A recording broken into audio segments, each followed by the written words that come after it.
Hello everybody, welcome to My Racing Life here on Racing TV. My guest today is an integral part of the Racing TV team. He used to be a city banker, but he gave that up to gamble on racehorses, ultimately becoming an owner and writing books about his exploits in the betting ring. He is the one and only Dave Nevison. Hello Dave, how are you?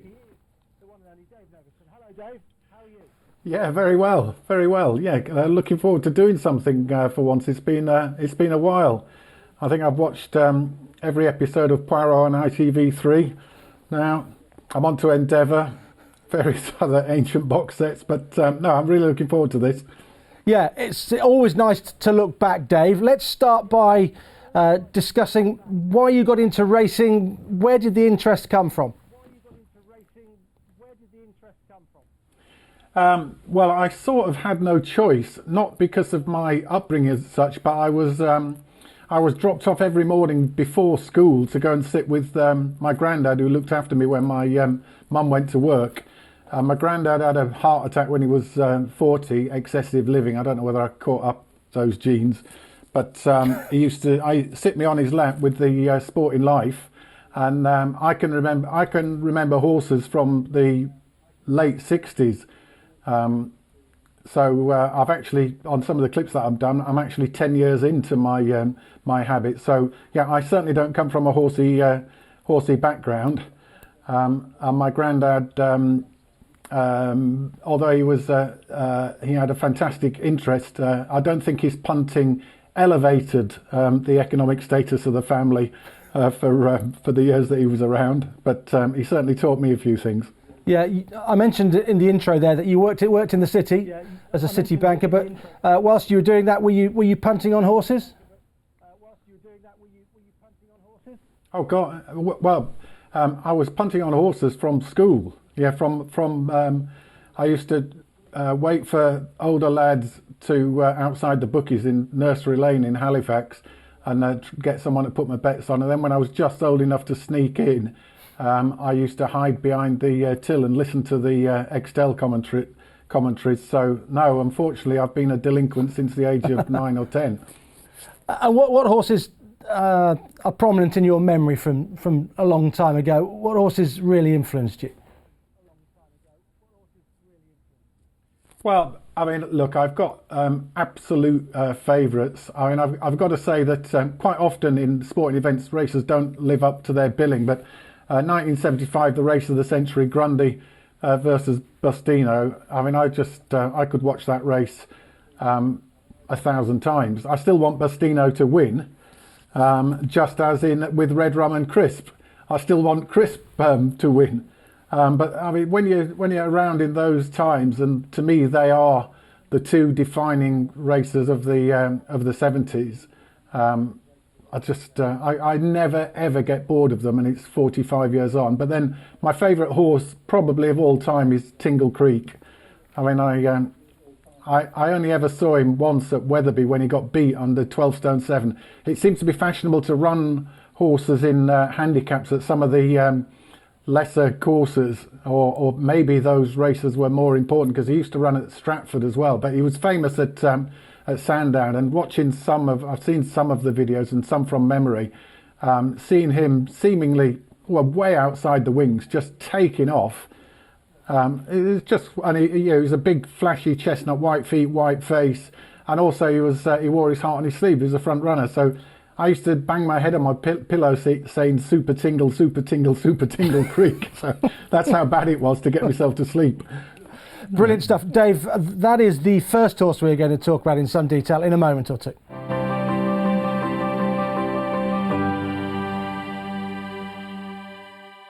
And these three are a long way clear now of Helmsman and Happy Medium.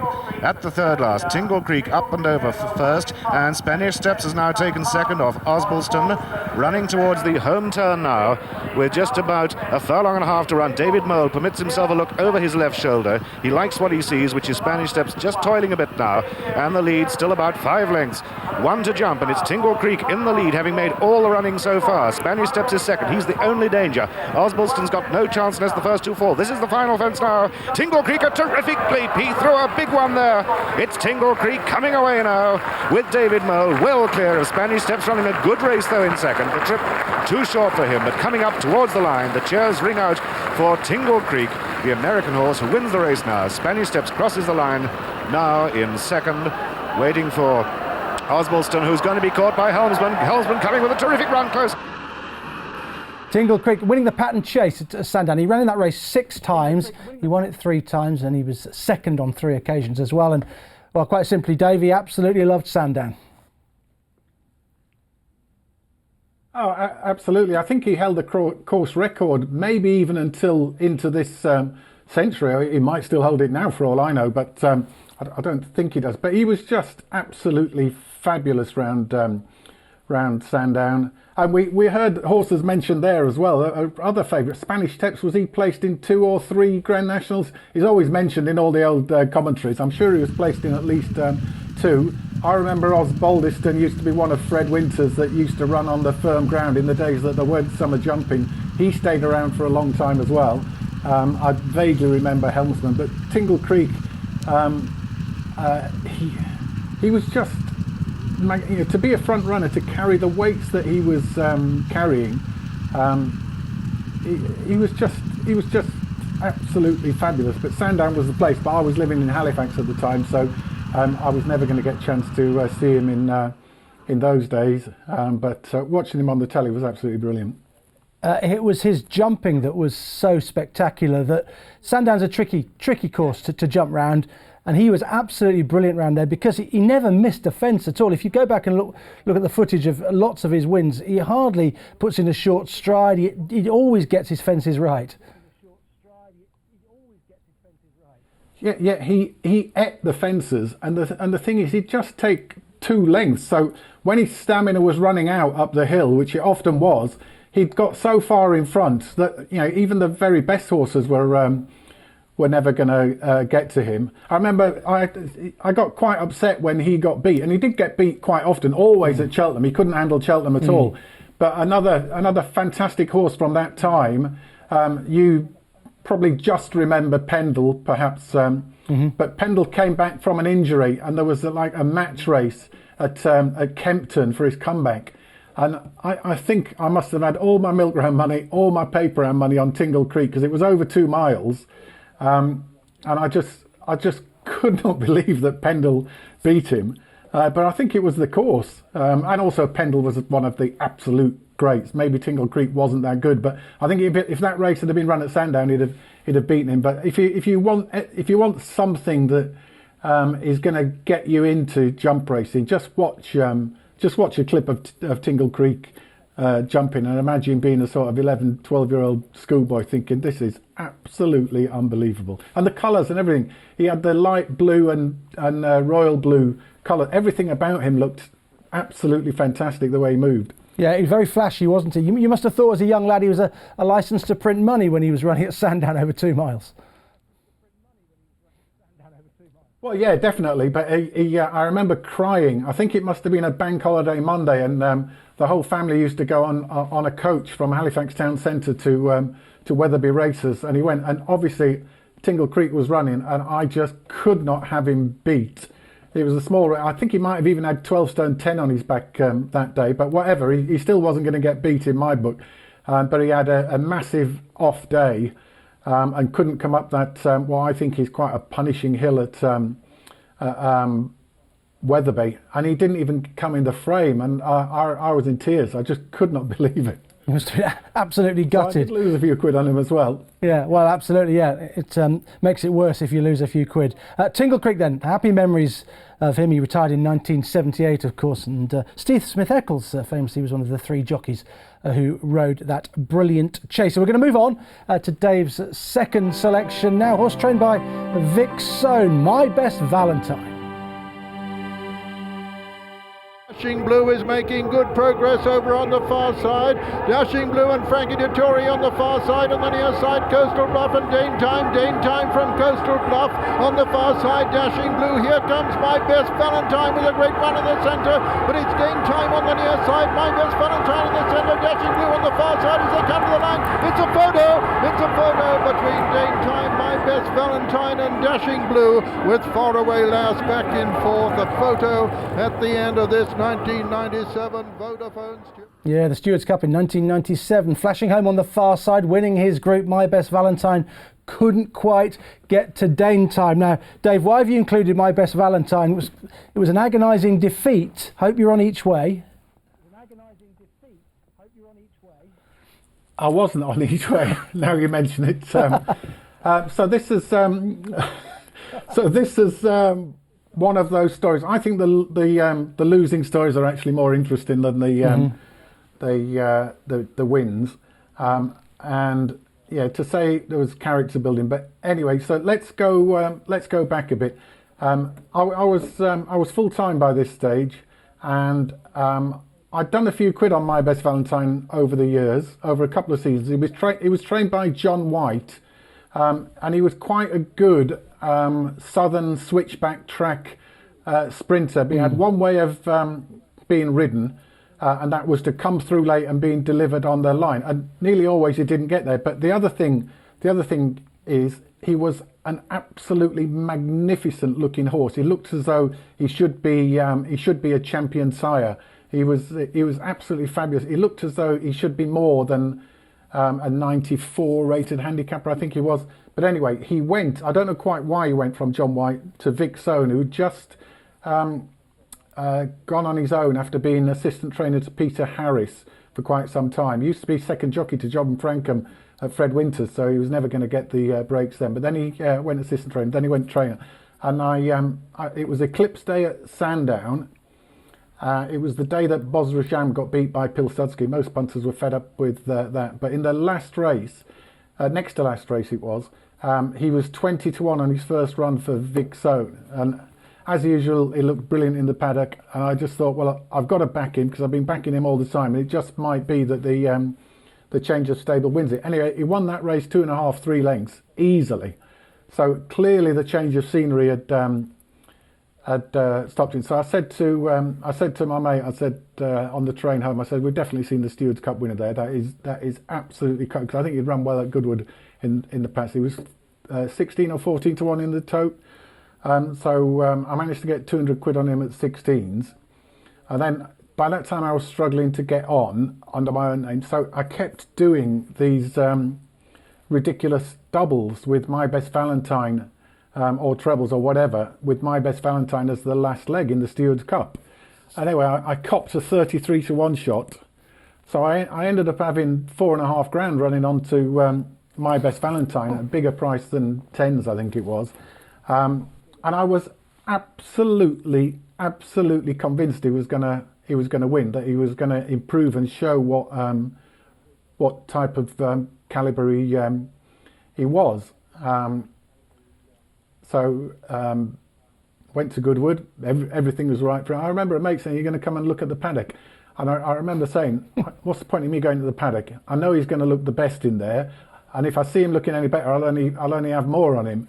And you know, I've got quite enough. So I just, I got my place in the, well, I was actually on the lawns on my own. And I was watching it. Now, this may be my memory playing tricks with him, but I think the racecourse commentator, who wasn't Peter O'Sullivan, and I think the radio commentator, because I got told afterwards, which would have been Peter Bromley in those days, I'm nearly certain they called My Best Valentine the winner. But I absolutely knew, and because they called him the winner, I had a few people who knew that I'd had this bet coming up and pat me on the back, and I was getting more and more angry because I knew that he was beat, but people would say, no, he's called it, he's won. I said, he hasn't. And also, again, I don't want to put the boot in unnecessarily, but I'm convinced, I didn't see that clip there and I haven't seen it since, but I'm absolutely convinced that Ray Cochrane celebrated too early, and that's what might have cost him. I mean, Ray Cochran was a brilliant jockey, but you always knew it was going to be a roller coaster ride, especially with those sort of horses. A bit like back to Jamie Spencer now. Yeah, absolutely brilliant, both of them. I'm really not decrying their in any way their ability, but if you time that sort of run, you've got to time it right. And what you can't do is celebrate before you've gone past the line, and I'm convinced he did. So you can imagine the sort of mood I was in. I was just remembering, in fact, it started again now. My right leg was shaking like a dog who's going to go for a wee, because I was just so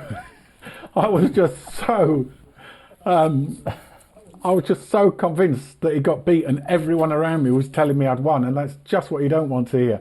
And then just to cap it all, you've been racing as often as I have, Angus, and you've probably had one at a big price got beat. Because you're sort of known, you always get someone come up to you and said, yeah, you were unlucky there, Dave, but why didn't you back the favourite? It was a good thing, 5-1. I only had a score on it. Oh, never mind, mate, you were unlucky there. And I just looked at him. I just cannot repeat on TV what I said to him. But yeah, he didn't. He knew he was being well and truly told off. But My Best Valentine, and then the final nail in the My Best Valentine coffin. I was absolutely right, because the next year he won the Prix de l'Abbé, a Group 1. So I back him when he gets beat in a handicap. He proves to be a Group 1 sprinter, and what's more, Dane Time in that handicap, he was a Group 1 sprinter as well. I think he was a Group 1 sprinter later that season. So you've got a handicap good thing at 16-1, or that was the top price I was on, and it gets beat. But he's a Group 1 winner. There you go. That's when your luck's not in. Unbelievable. Couple of things, Dave. This is 1997, so you were at the. Couple of things, Dave. This is when you were travelling around racecourses and betting all the time. This is when you were at your zenith, was it really, in the late 90s? At your zenith, was it really, in the late 90s? Well, I think late 90s, early 2000s. I was a walking phone book. Form book. My phone book wasn't bad either in those days, but that's another story.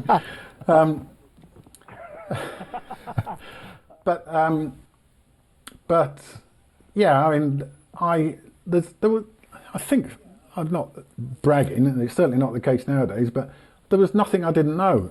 I went it was the only thing I thought about, which probably isn't the best confession to make, but I just as soon as one meeting had finished, I was working on the next, and I see it in those two young Dixon brothers nowadays. They're just obsessed. Yeah. I wish them well, but I just was nothing but studying form, and I could recognise horses from 100 yards away. It was just it was a hell of a time. I'm going to take you to 1998 in a moment. Just one quick question. Following a defeat like that, Dave, following My Best Valentine getting chinned by Dane Time, how did you cope with a loss like that? How did you cope in those days? Could you just literally put it to one side and move on? Was that how your mindset was in those days? I think it was. I mean, I'd had a few bad days in the city when you called it the wrong way. So yes, and I've always said, and that the title of the book, it wasn't my quote, it was my mate Smudgers who came up with the preface to A Bloody Good Winner is, I'm not a bad loser, but I'm a bloody good winner. And I think that's the right way to be in both cases. You can't be a bad loser, but you've got to celebrate the wins. But equally, what I will say, everyone's got a point where the tough beats get to you, and I was nowhere near it with My Best Valentine. But as we go on through this program, there's a few, and eventually you're, it's like a gunfighter losing his bottle a bit in a way. I don't think I've completely lost my bottle by any means, but there's no way I'd put my life on the line or anything now. No, I suspect you had plenty of bottle when it came to. I was able to walk away. You had plenty of bottle when it came to Unsinkable Boxer time in 1998.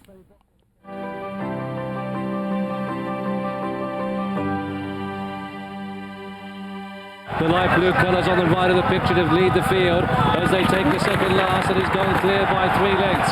2 in second place are Dronen. Then behind these comes Metastasio as they make the final turn. A competitive handicap has been turned into a procession by Unsinkable Boxer. 3 out of 3, 4 out of 4 if he jumps the last.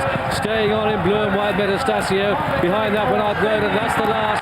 He left it like a good one. And as they race with 150 yards to go in the Unicorn Homes Gold Card Handicap Hurdle, it's Unsinkable Boxer who's clear by a mile.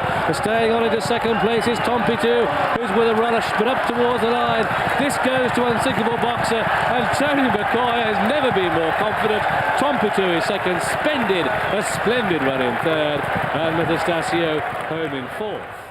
You won't see many easier winners at the Cheltenham Festival, and Unsinkable Boxer in 1998 was very heavily backed. Martin Pipe was oozing confidence about the horse's chance, and I take it, Dave, that you were all over this horse as well.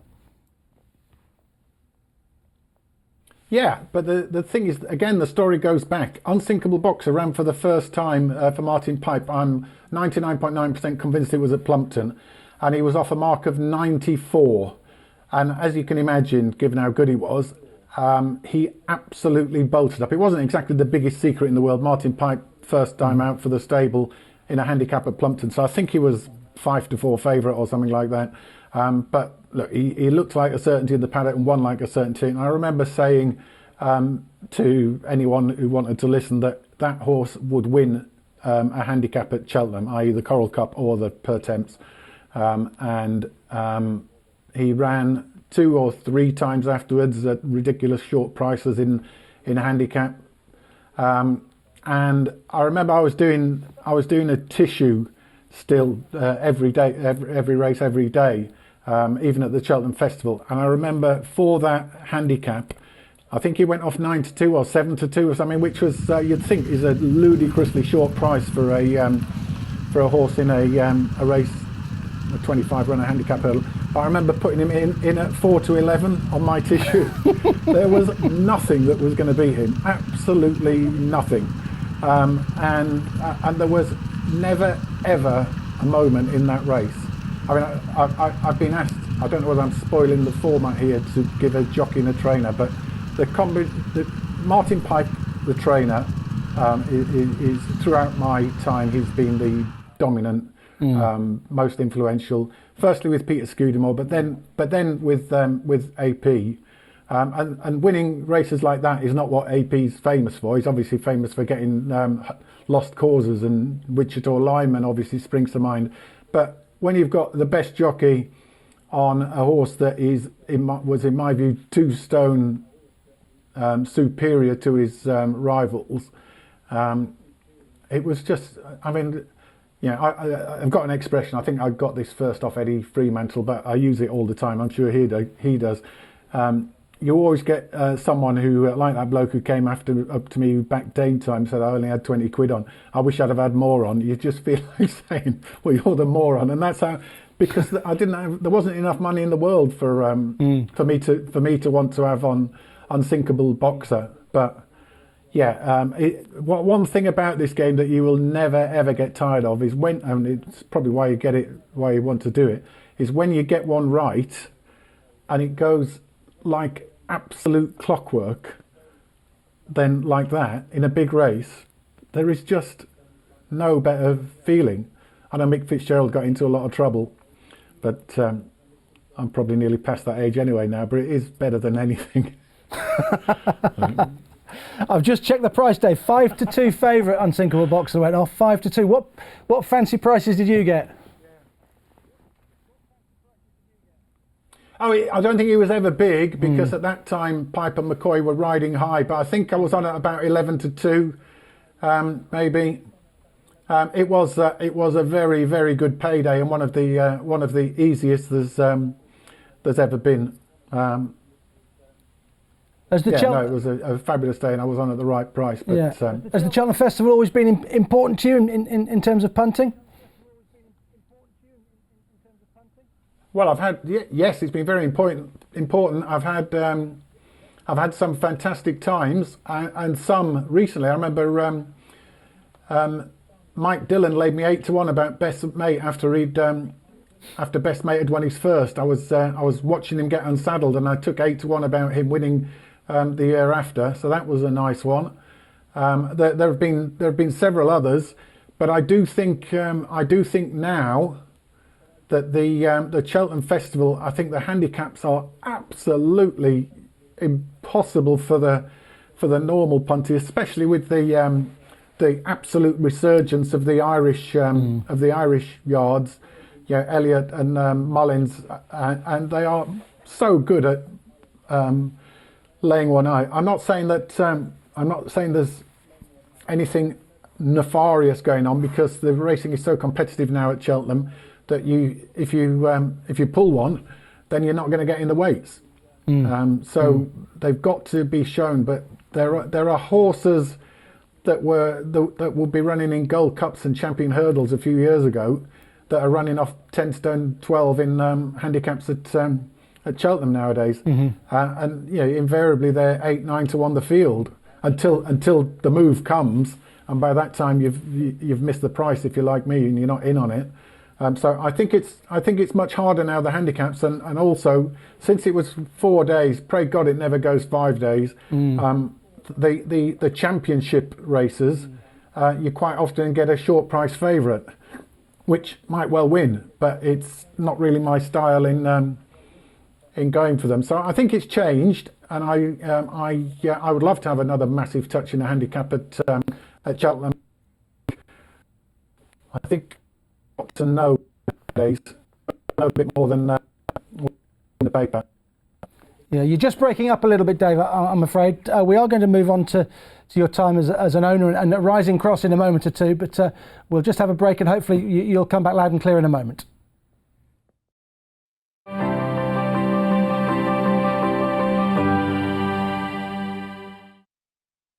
Do you love to stay up to date with all the latest racing action? Do you want exclusive access to breaking news and competitions? Are you looking to connect with fellow racing fans? Look no further. Our social media channels feature everything you love about racing TV and more, right at your fingertips. Stay ahead of the game, even when you're on the move, with breaking news, fast results and racing replays. Available on our Twitter, Facebook, Instagram and YouTube channels. With regular social media competitions, polls and discussions, you can connect with thousands of like-minded community members every single day. Stay in the know with 24/7 updates, available on your laptop, smartphone or tablet. There's always something happening on the Racing TV social media channels, so follow us today. At Racing TV, 100% of our profits go back into racing. Thank you for supporting the sport that we all know and love.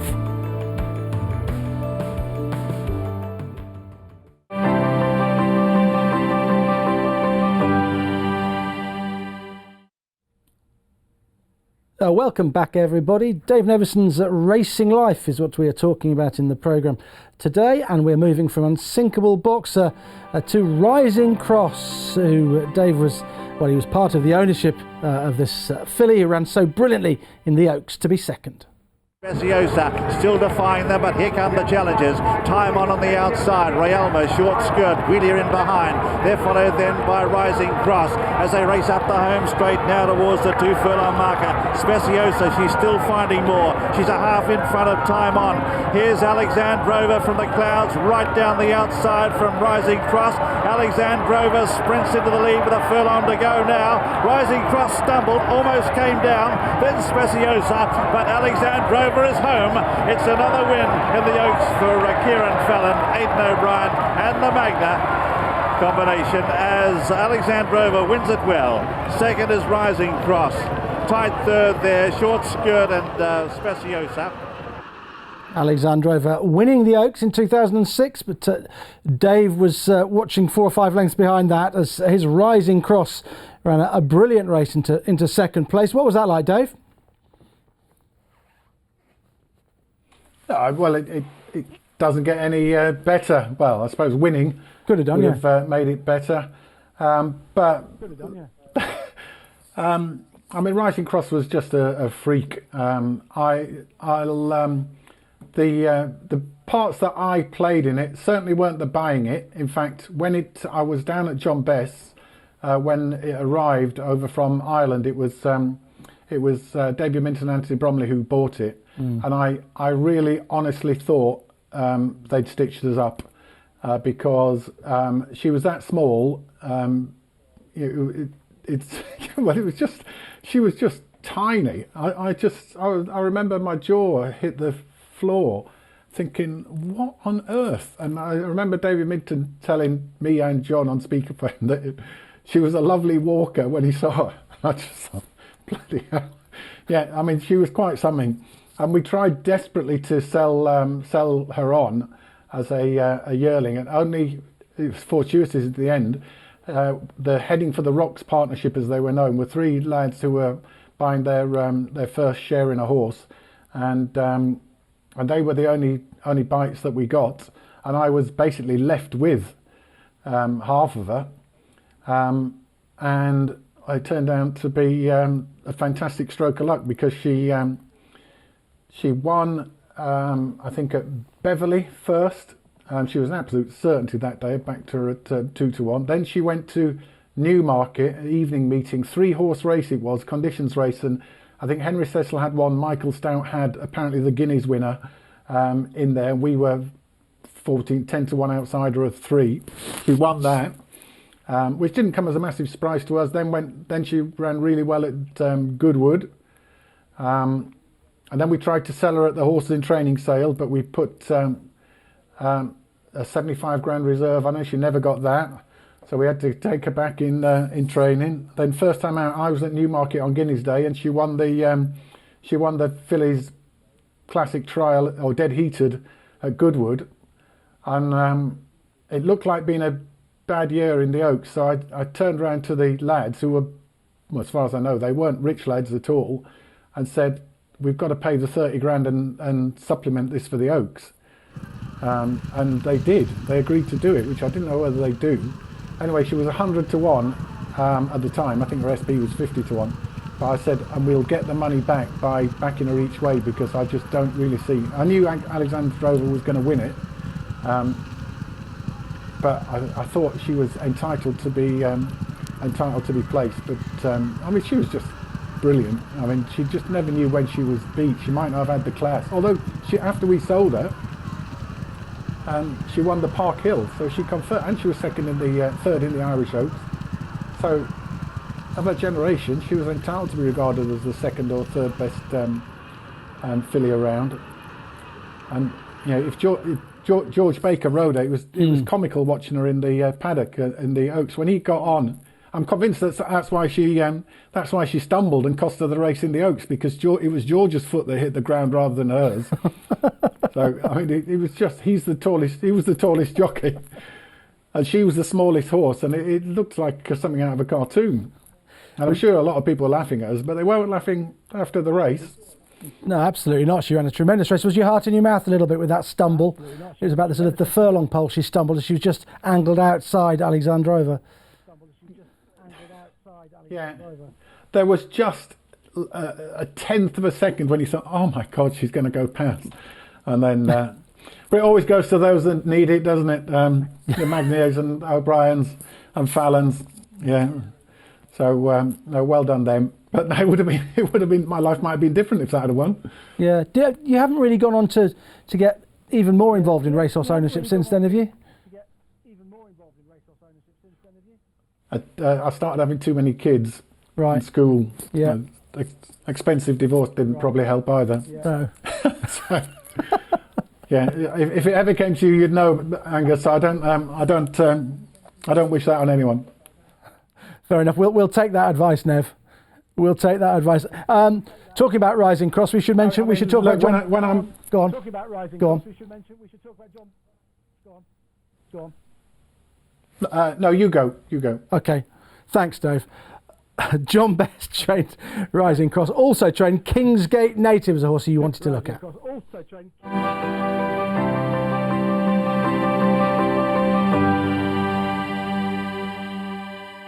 Desert Lord is really blistering along on the far side. The leaders are chased by Beauty is Truth, and then Kingsgate Native slotting in behind the runners. On the stand side, Magnus is chasing the leaders with Wee Dud and the Tattling. Towards the centre is Reverence, last year's winner, with Amadeus Wolf in a noseband on the far side, and these are chased by Celtic Mill and Red Clubs trying to make up ground. Green Manalishi, and out the back now Mecca's Mate, Desert Lord on the far side, Kingsgate Native, the 2-year-old coming through, Dandy Man on the near side, chased by Magnus. They race inside the final furlong, and Kingsgate Native leads the way in the Nunthorpe. Dandy Man trying hard, Desert Lord, but the young horse is going to win. Kingsgate Native, the 2-year-old, wins the Nunthorpe. In second, it was close, Desert Lord on the far side of Dandy Man. Then Red Clubs running on from Amadeus. 2-year-old Kingsgate Native beating the older horses when in winning the Nunthorpe Stakes at York for John Best, a horse who's, well, I think he retired in 2014 in the end, on the go for eight years or so. Very, very nice sprinter, Kingsgate Native. I think ended up with Robert Cowell ultimately, but that was Group 1 success in 2007, Dave. Yeah, and it was a fantastic training achievement by John. And I think although I've named Pipe as my trainer, I think John Best and several others, I don't think the great trainers are exclusive, because given the horses, I think there's several, and John would be an excellent trainer. Group 1 races with horses costing 30 grand, but you know that was an absolutely fantastic training performance. But I just want to put the boot in now. I'm over it, but we knew, John and I and the owner knew just how good Kingsgate Native was, and he was due to make his debut at Goodwood at the May meeting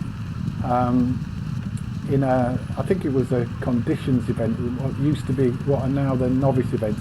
But anyway, I was at Chester, and I was partly at Chester so that people wouldn't see me with that horse, but it was 33-1. I think there might have been a couple of winners in there, but it was 33-1, and I backed him to win an enormous amount of money for me at that stage. I think it was almost 6 figures. By the time about midday, he was down to 15-2, but I think I was on at bigger than 20s.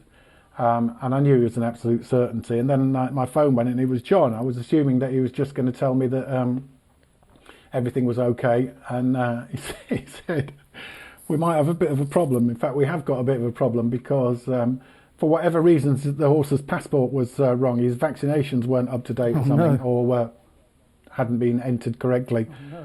So he couldn't run. So you can imagine what I was thinking. Everybody knows, yeah, I've got 20-1 about a certainty, and it can't run. So anyway, we knew the owner wanted to run at Royal Ascot.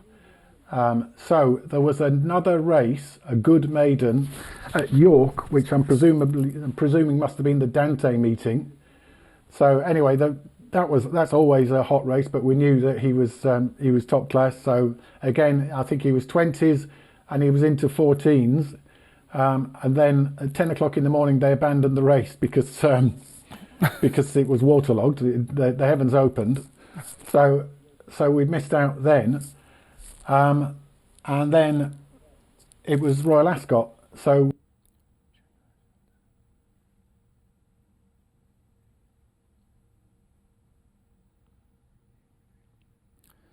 apologies, we've lost Nev once again. He was finally going to get to the 2007 Nunthorpe. We'll take a break and we'll try and reconnect.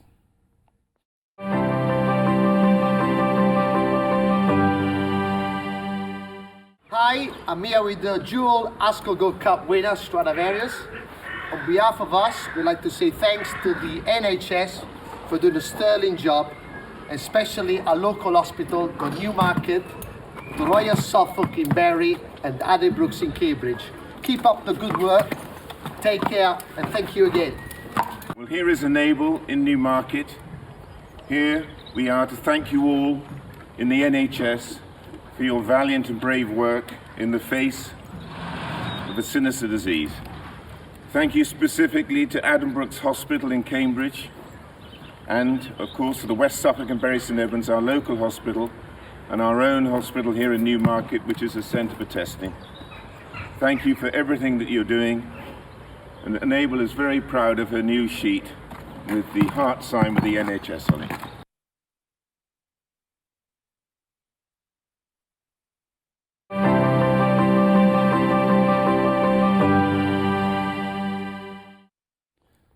Right, let's get back to Dave. We've been keeping you on tenterhooks about the Kingsgate Native story. We'd got to York and it was waterlogged, so couldn't run there, Dave. What next? So the owner was insistent that he wanted to go to Royal Ascot. So he ran in the Windsor Castle as a unraced maiden against 29 or however many it was. All previous winners, all useful 2-year-olds, and I think I was on at about 120 to 1 or something that day, and he came second by a neck to one of Jamie Osborne's, and I just could not believe it that after 2 absolute certainties we go and on debut get done at Royal Ascot, but and then when he won the Nunthorpe, this is a bit. John and I were actually in America, either at Kentucky or Ocala, buying yearlings because I'd had this brilliant idea that the exchange rate was good at the time, and we could get real value with American horses. It sort of half worked, but anyway, we watched. Well, we didn't watch it. I think we listened to the race on the telephone, and yeah, he became the first maiden. I think Lyric Dancer had won the Nunthorpe as a 2-year-old. That was the inspiration for entering it, because the weight allowance. Jimmy Quinn rode it, and yeah, he beat some really established top-class sprinters. So I think he might have won that maiden at Goodwood if John had have got the passport all right. So I think he might have won that one. I suspect you've reminded John about that a few times, haven't you? Yeah, I think I did at the time. But anyway, it was a hell of a. Let's just say it was a hell of a training performance. Yes. Not the one at Goodwood though. That wasn't a hell of a training performance. No, definitely not. Shall we move on? This is X-rated stuff. Annie Power, the Mayor's Hurdle in 2015. Hide behind the sofa, folks. Stable companion Glenn's Melody, who was second to Q Vega 12 months ago, then the Pirate's Queen. They head towards the final flight. Annie Power by a couple of lengths to Glenn's Melody, who's now coming under pressure, and Annie Power's going strongly. She's cruising along. Oh no, she's not, and she's down! Oh, and the bookmakers have been rescued. Also down at the last is Lunique as well. Glenn's Melody left in front from a bit of a puzzle, and Polly Peacher on the far side. They race towards the line. Polly Peacher may be getting there. It's tight with Glenn's Melody. Glenn's Melody and Polly Peacher in between them. Bit of a puzzle. Disconsolate looking Ruby Walsh after the fall of Annie Power, and well, that cost a lot of us a fair few quid, Dave. Look, I had the accumulator. What you've got to remember, the significance of that race is that, and we talked about it, the way the Cheltenham Festival is made up now. The first 3 good things had won.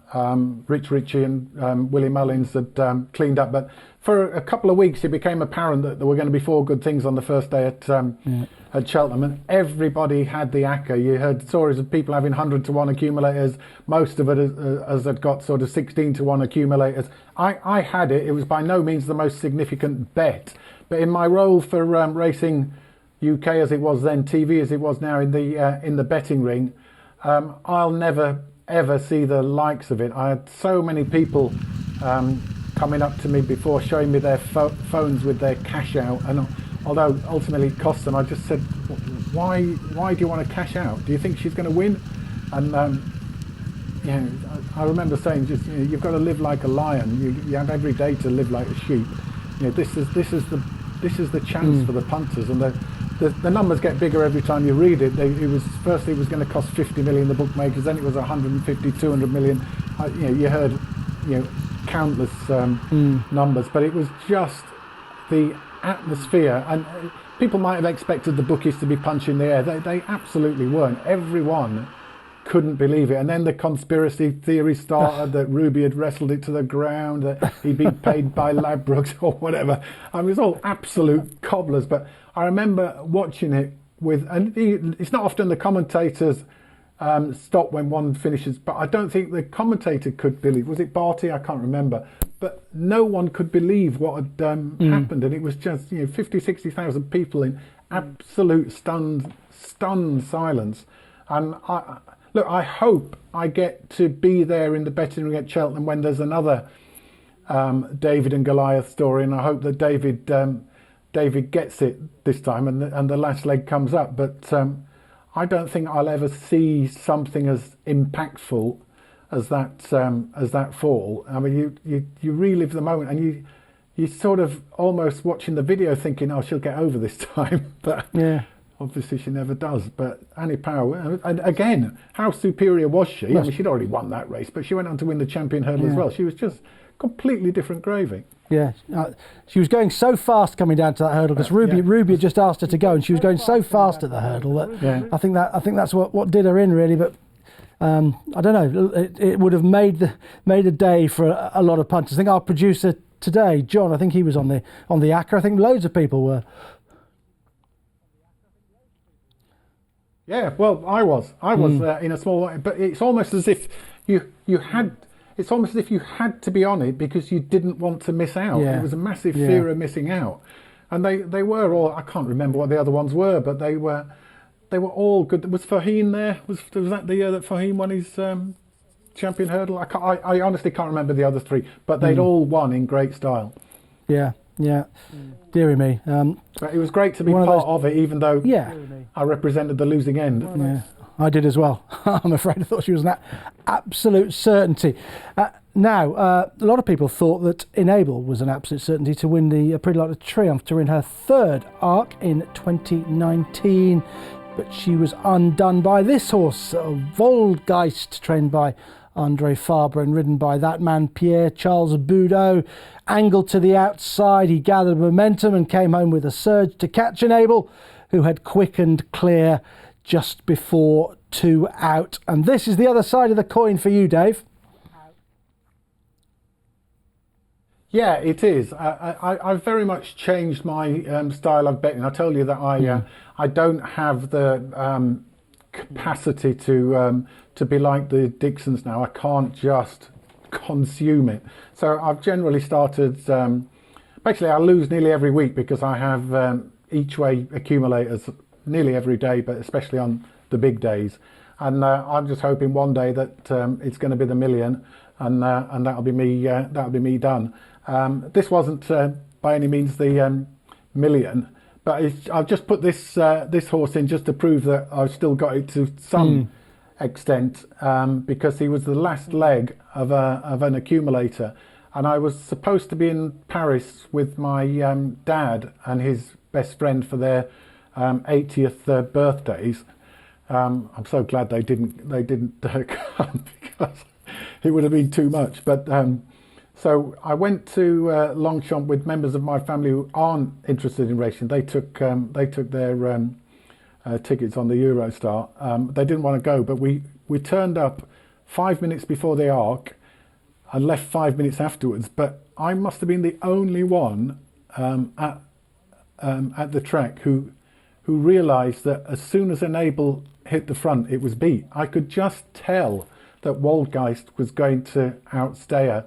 I mean, the ground was perfect for him, maybe a little bit too soft for her, but I just knew there was an inevitability. And as the last leg of an accumulator, again, it's that word moron, that phrase moron again. Yeah, wish I had moron. But yeah, Waldgeist winning. It was one of my only paydays of the year last year, but it was a good one, a really good one. Yeah, didn't all of those legs? Didn't you put them up on your tipping column on on the Racing TV website? 'Cause I think some of them ran on the Saturday as well. Yeah. They weren't hard to find.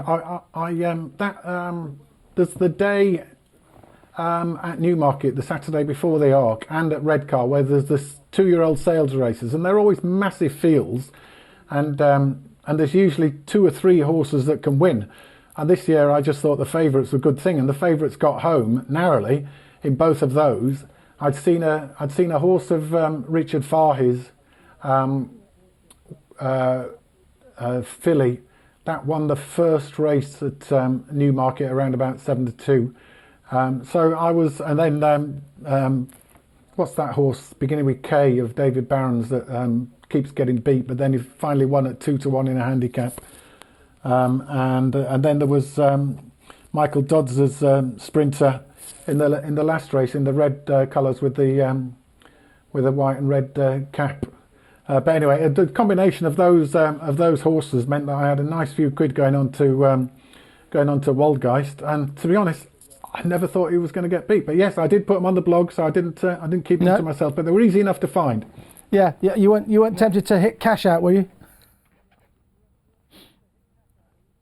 No, I don't do that.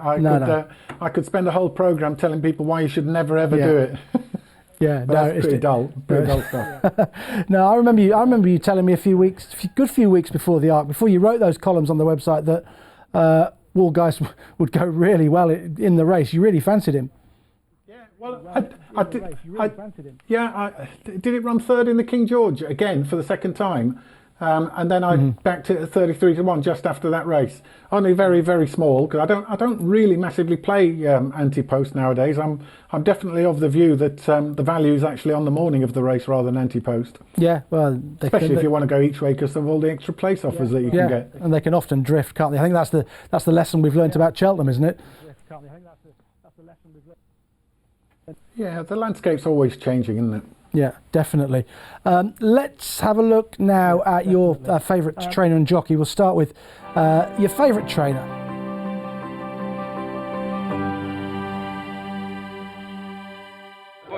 Being chased by Jubilee, then comes to Yuka, and then on the outside Lyric Dance. They have a quarter mile still to go, and it's Wonder Million still in the lead from Jubilee, then comes to Yuka, and on the far side Devon Diddy, on the near side Lyric Dance, but Wonder Million still has the advance. They come past the final furlong marker, and it's Wonder Million in the lead from Jubilee. Yanuka trying hard to get on terms, so too is Devon Diddy, but it's all over. Wonder Million is in the lead and finishing fast on the near side. Abbeydale, they come toward the line.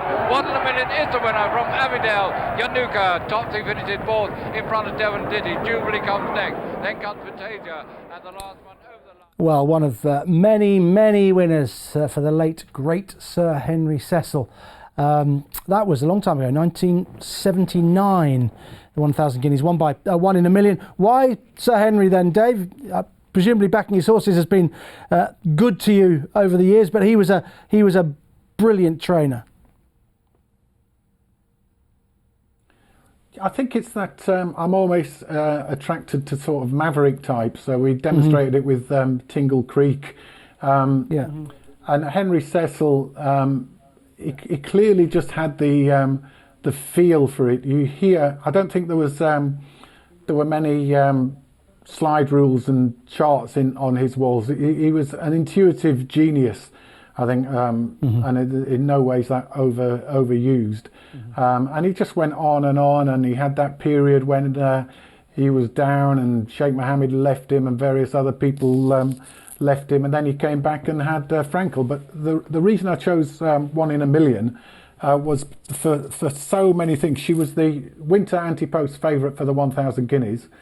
And I always do think that, just on anti-post, I always do think the 1,000 guineas is an interesting one because they always go for it. Whereas nowadays there are options with the Colts racers, and some of them don't stay, but they always seem to go for it. But anyway, so it was the first time I'd ever seen Newmarket, and we made the trip down from Halifax by train to Newmarket to see 1 in a million run. So what was I, 17, 18?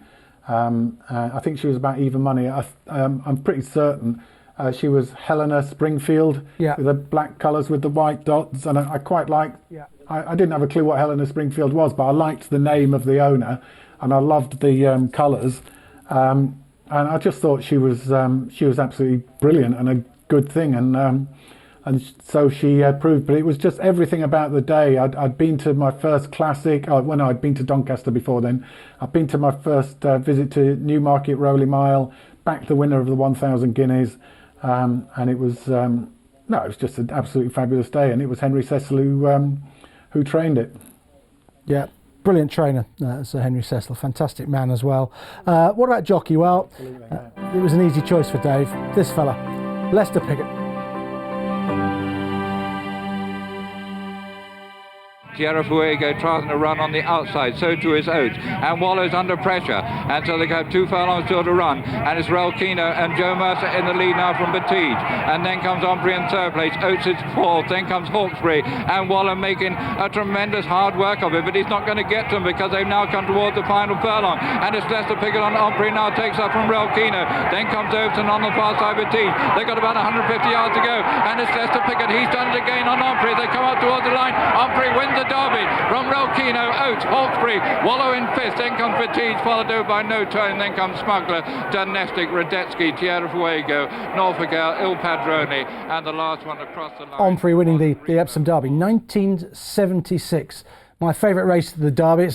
I love watching old derbies back, and I wish we were going to be there in the near future, Dave. But why Leicester, and why that particular race? Well, to be honest, the Derby was the particular race. I think Omprey was one of the probably worst races, but it was good to watch that race because I don't think he was even fancied to win the Derby. I think he'd been beaten in the Prix-Lupin or something like that beforehand, and Leicester was scrabbling for a ride. But he just had this innate ability to get on the right one. But if you look at how he rode that horse, it was just absolute copybook. I do think on that particular day, half of them didn't stay. But there was no one, and there is no one. I'll possibly give Kieran Fallon because I think he was just amazing around Epsom as well. But around Epsom, you know, especially in my formative years. Leicester, I didn't back it, but that was just, if you've ever had anything on, if you've had a lump on something in the Derby and you watch it get ridden like that, it was just brilliant. I mean, it was the colours, you know, Nelson Bunker Hunt, famous for Dahlia on this side of the Atlantic. Les Big used to row team. I think he ended up doing time because he rigged the tin market, but had a good time while it lasted. But yeah, so the year after he won it in completely different style, although I think he followed the same track through on the Minstrel, the flashy chestnut, and I don't think his win on that occasion would ever be shown at the young jockeys training school. No, nowadays, not now, because I think his whip must have been about a yard above his shoulders, and he got it home to beat Hot Grove. I'm certain it was, but he was just absolutely fabulous, Lester Piggott. I mean, he won another Derby after that on Tinoso, and then the clip I would have loved to have seen, and I just think it's absolutely fabulous when he wins on his comeback on Royal Academy, or just shortly after his comeback on Royal Academy in the Breeders' Cup. I just think he's, he was another one who was, he's just innate, absolute unbelievable talent. And even, I wasn't reading races at that age, but you could just tell that he was just utterly different class to a lot of the jockeys around him. Yeah. Happy memories of watching Leicester. I don't think absolutely brilliant.